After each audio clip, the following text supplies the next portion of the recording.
오늘의 말씀은 마태복음 27장 50절에서 56절입니다.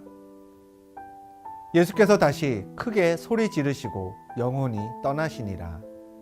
이에 성소 휘장이 위로부터 아래까지 찢어져 둘이 되고 땅이 진동하며 바위가 터지고 무덤들이 열리며 자던 성도의 몸이 많이 일어나되 예수의 부활 후에 그들이 무덤에서 나와서 거룩한 성에 들어가 많은 사람에게 보이니라.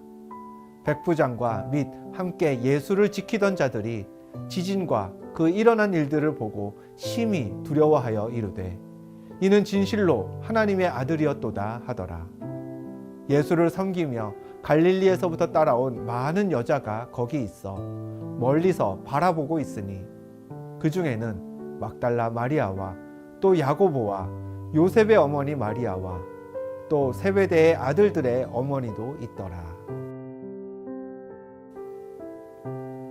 신약 성경의 주인공은 예수님이십니다.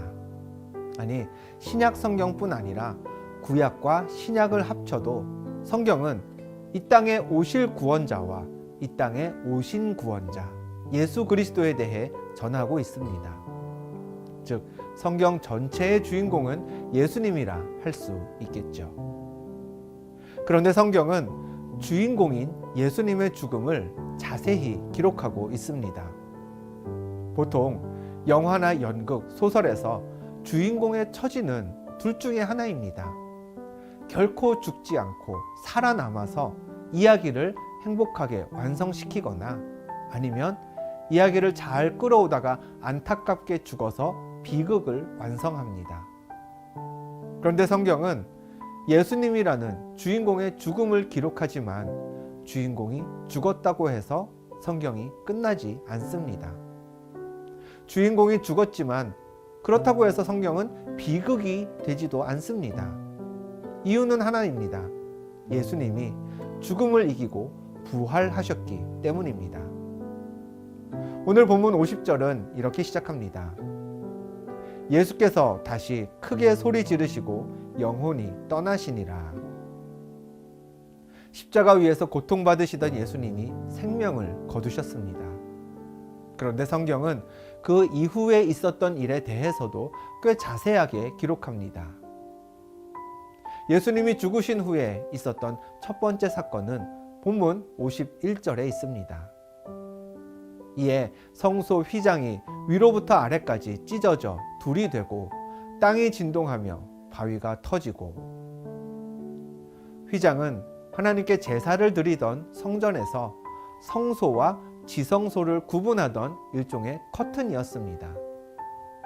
지성소는 한 사람 대제사장만 1년에 딱 한 번 모든 이스라엘의 죄를 용서받기 위해 정해진 규례대로 준비하고 들어가서 하나님을 만났던 장소입니다. 곧 하나님의 임재를 상징하는 곳이었죠. 그런데 그런 휘장이 찢어졌습니다. 만약 휘장이 아래에서 위로 찢어졌다면 이건 사람이 찢었을 수도 있습니다만 본문은 휘장이 위에서 아래로 찢어졌다고 그 방향까지 분명히 기록했습니다. 그럼 누가 찢었다는 뜻일까요? 하나님이 찢으셨다는 겁니다. 예수 그리스도가 십자가의 죽음을 당함으로 인해 이제는 대제사장 혼자만 하나님의 임재를 경험하는 게 아니라 그리스도의 보혈의 능력을 의지하는 모든 사람이 하나님 앞으로 나와 하나님을 만날 수 있다라는 게 선포된 거죠. 예수님이 죽으신 후에 두 번째로 일어난 일은 본문 54절에 기록되어 있습니다. 백부장과 및 함께 예수를 지키던 자들이 지진과 그 일어난 일들을 보고 심히 두려워하여 이르되 이는 진실로 하나님의 아들이었도다 하더라. 마태복음에는 예수님이 하나님의 아들이라는 믿음의 고백이 3번 기록되어 있습니다. 먼저는 제자들이 갈릴리 호수를 배를 타고 건너는 도중 풍랑이 일었을 때였습니다. 예수님이 물 위를 걸어 제자들에게 오셔서요 풍랑을 잠재우셨죠.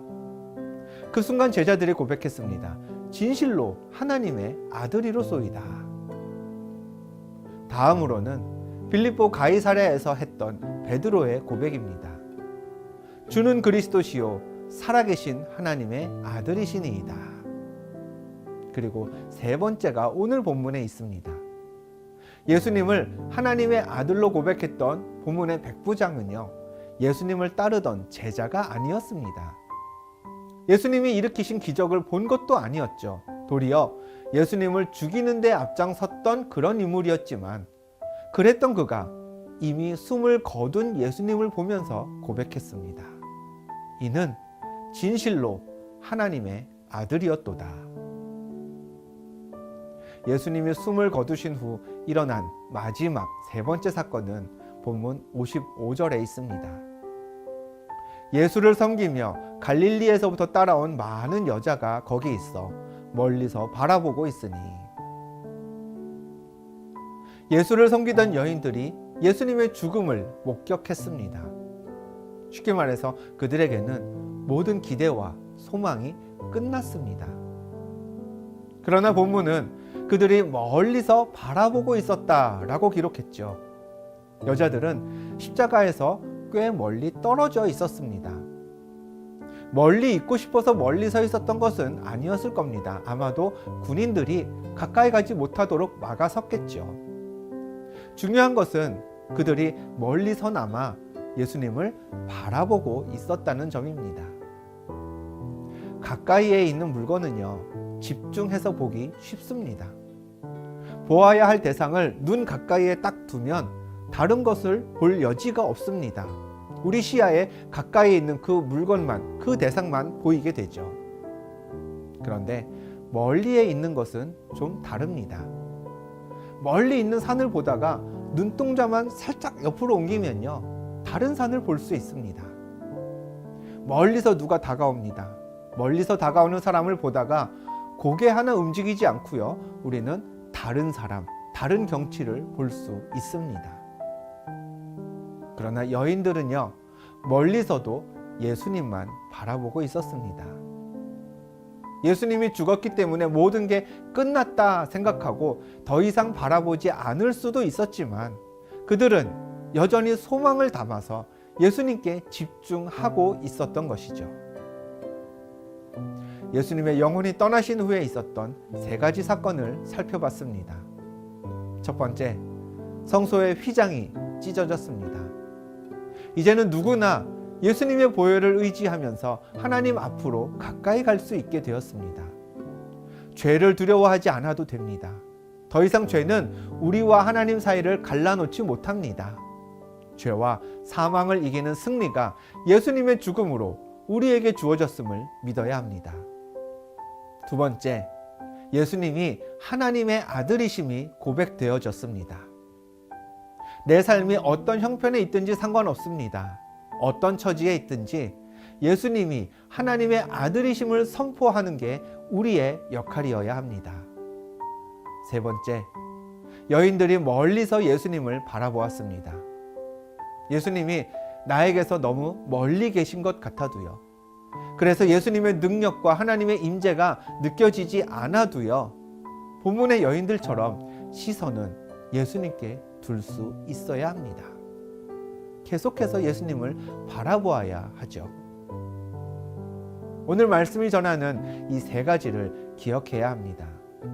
가정과 일터에서, 여러분 머무는 어느 곳에서라도 예수 그리스도를 믿는 내가 하나님을 찾으면 하나님은 언제나 나와 함께 계심을 믿어야 합니다. 예수님이 하나님의 아들이심을 고백하고 또 고백해야 합니다. 가끔은 예수님과의 거리가 멀어질 수는 있지만, 그럼에도 불구하고 우리의 시선을 예수님께 고정해야 합니다. 이 세 가지 잊지 말고 행하면서 죄와 사망을 이기고 부활하신 예수님의 능력을 삶 속에서 맛보며 사시기를 주님의 이름으로 축원합니다. 기도하겠습니다. 하나님, 오늘 우리의 삶이 휘장으로 가로막히지 않고 하나님께 한 걸음 더 나아가는 삶이 되게 하옵소서. 예수님을 하나님의 아들이라 고백하는 확실한 믿음 있는 자의 삶이 되게 하옵소서. 멀리서라도 바라보아야 할 예수님을 외면하지 않고 끝까지 예수님을 바라보는 우리 삶이 되게 하옵소서. 예수 그리스도의 이름으로 기도합니다. 아멘.